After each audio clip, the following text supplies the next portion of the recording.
Oi, gente! Hoje eu estou aqui para conversar com vocês sobre o episódio 6 de Star Wars The Acolyte.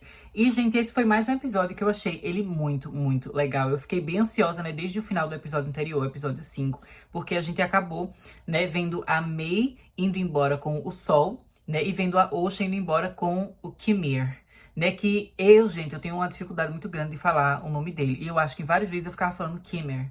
Alguma coisa assim, mas na verdade parece que é Kimir, né? Que é a última sílaba do nome dele, que é a sílaba tônica, assim, que você puxa, né? Kimir.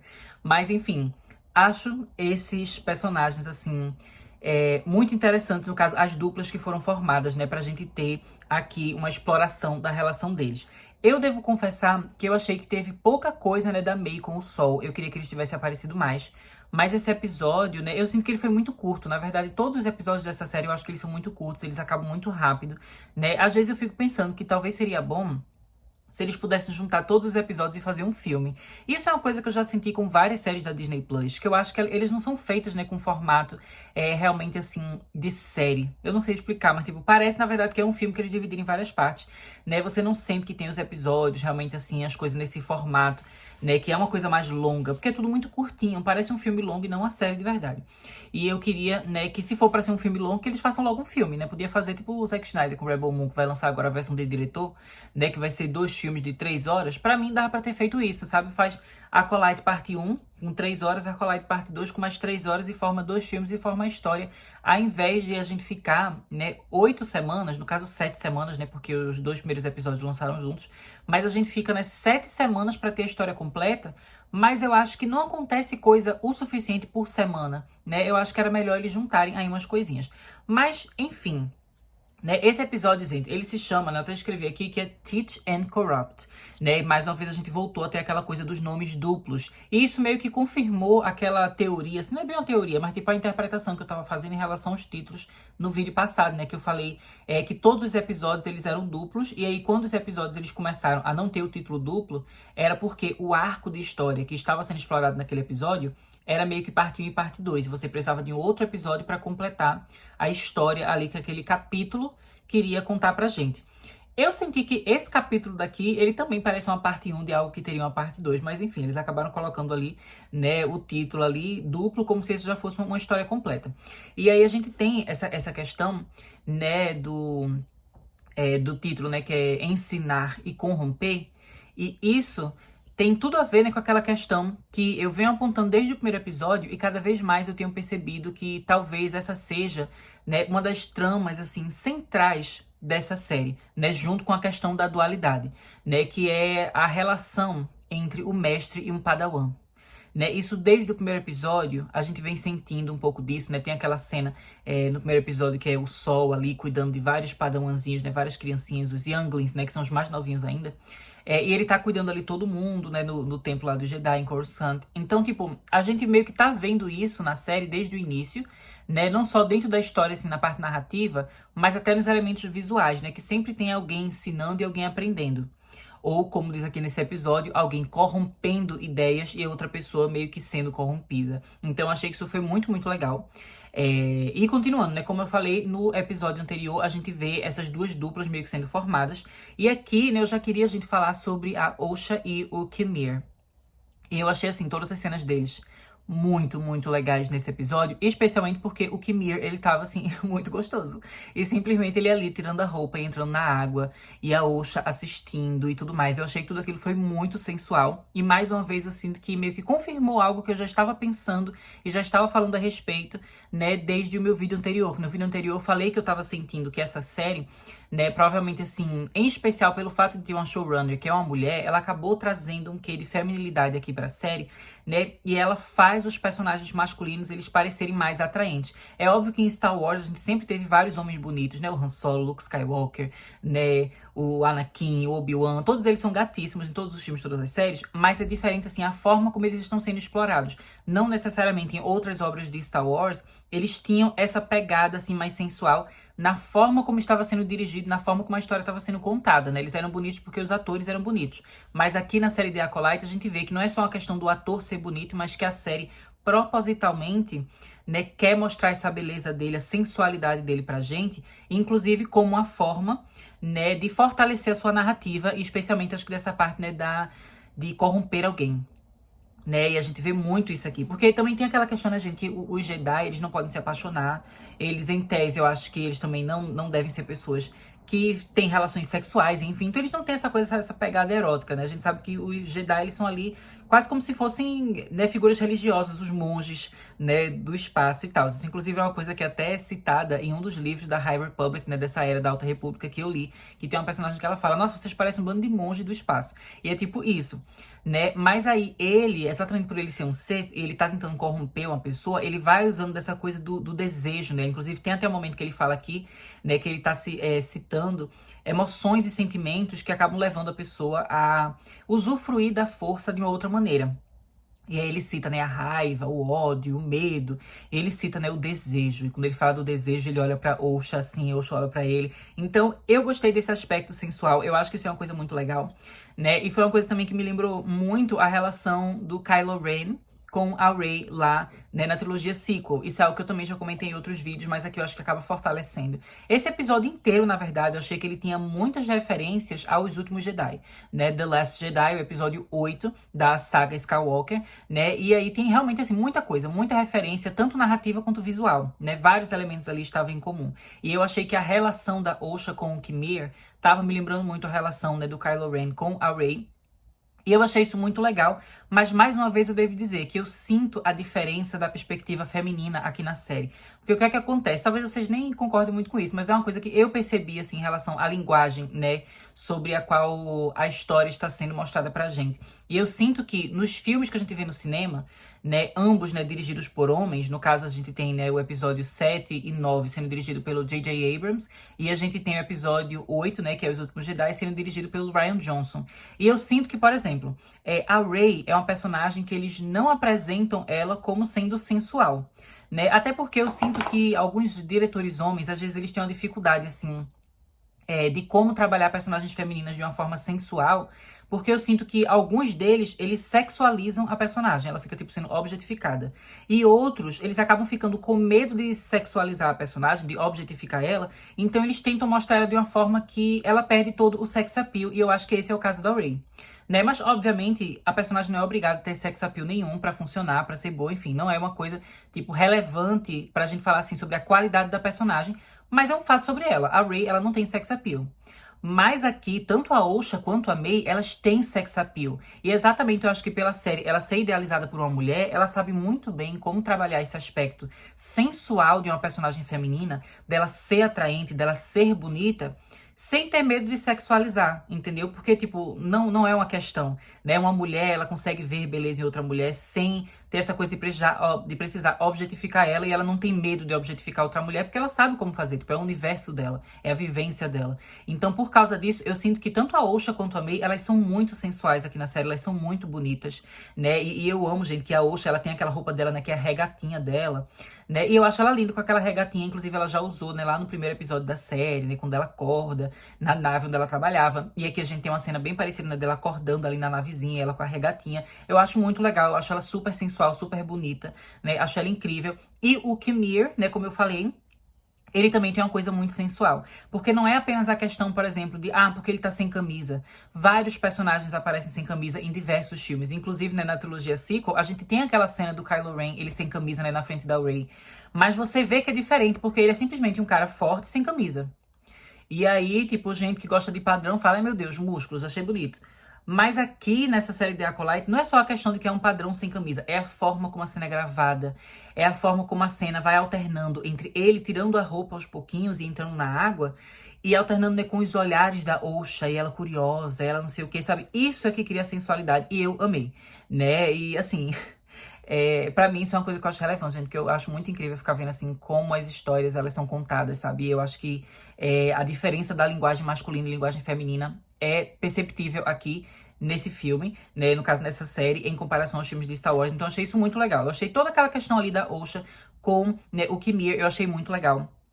Eu também amei que ela tava também começando a demonstrar mais, assim, uma coisa mais sombria, né? De raiva, de estar realmente sendo seduzida pelo lado sombrio, estar se sentindo seduzida por ele, e todos os olhares, e todas as coisas. Aquele momento que ela chega, assim, perto dele, sabe? E ela vai e coloca ali o sabre de luz vermelho, né? Perto do pescoço dele e tudo mais. Eu só achei que toda aquela tensão foi muito bem construída, né? Mas agora eu queria falar pra vocês sobre uma outra coisa, né? Que as conversas ali da Osha com o Kimir meio que trouxeram, assim, pra minha cabeça, que é a questão da Vernestra. A gente sabe, né, gente, que assim, a Vernestra é uma personagem que até agora, ela tá sendo bem misteriosa aqui nessa série. Especialmente porque a gente só tem mais 2 episódios pra série acabar e a gente não viu tanta participação dela assim. Apesar de que toda vez que ela aparece, a gente vê que ela é uma personagem que ela vai ser, né, muito importante aqui pra trama, especialmente importante pro final.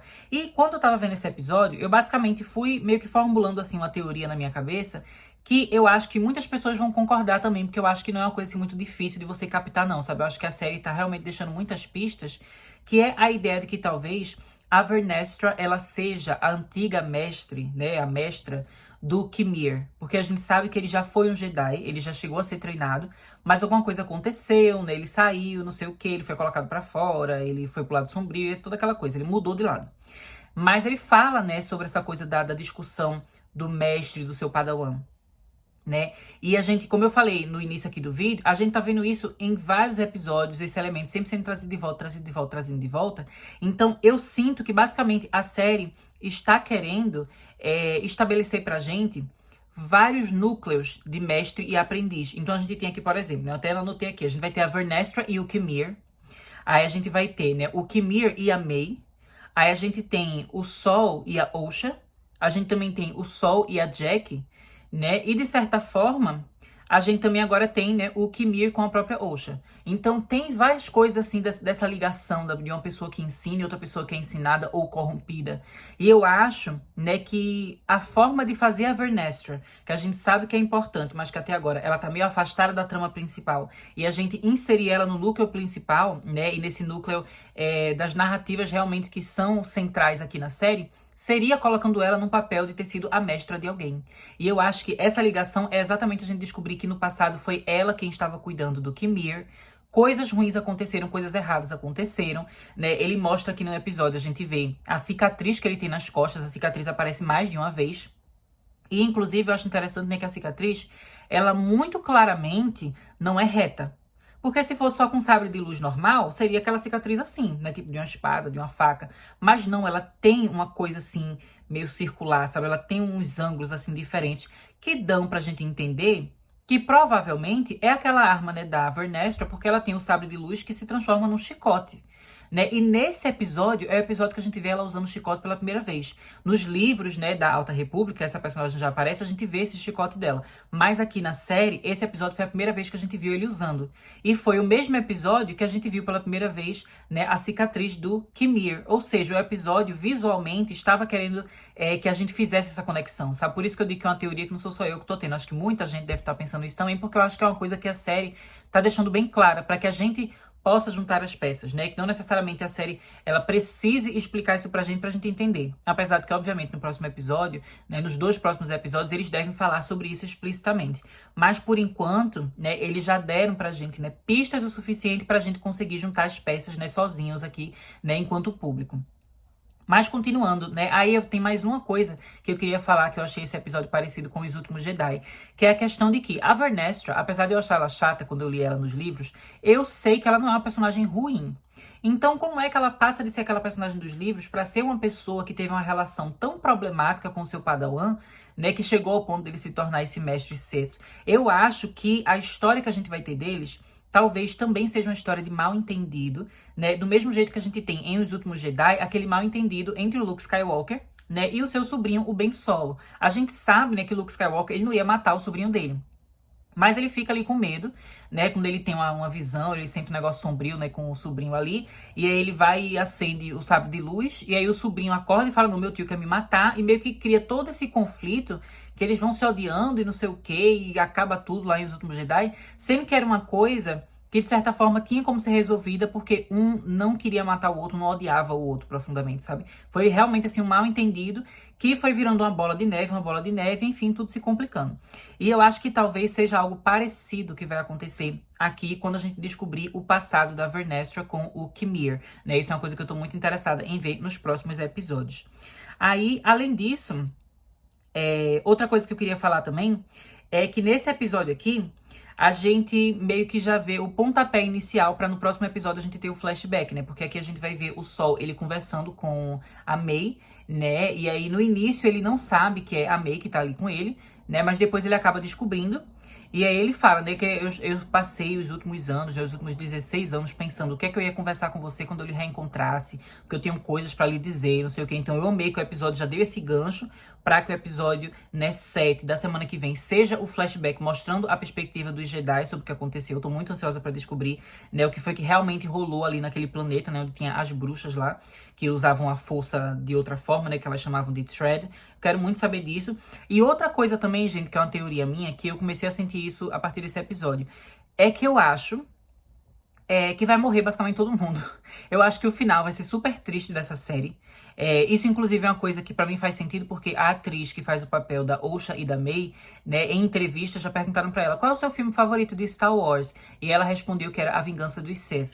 E aí eu senti essa vibe, assim, de que muita gente que tá trabalhando nessa série, eles gostam da trilogia prequel, né? E eles também gostam de Os Últimos Jedi, que são filmes, assim, que eles têm uma coisa um pouco mais sombria, né? E especialmente A Vingança dos Sith, que o final é triste. O final meio que tudo dá errado, né? Porque o Anakin, ele vai virar o Darth Vader. Então é um final que é triste, que é ruim, que é negativo. E eu acho que o final de The Acolyte vai ser assim. Eu acho que vai ser uma série que ela vai ter um final sombrio. E eu acho que o mal vai vencer. Então eu acho que vai todo mundo morrer. Eu acho, inclusive, que no trailer tem uma cena que parece que tem uma nave caindo, assim, não sei o quê. A gente meio que já teve uma cena de nave caindo no planeta nos primeiros episódios, que foi aquela navezinha que tava a Osha presa e tal. Mas eu tava pensando que algo parecido possa vir a acontecer com aquela nave que tá o Sol, sabe?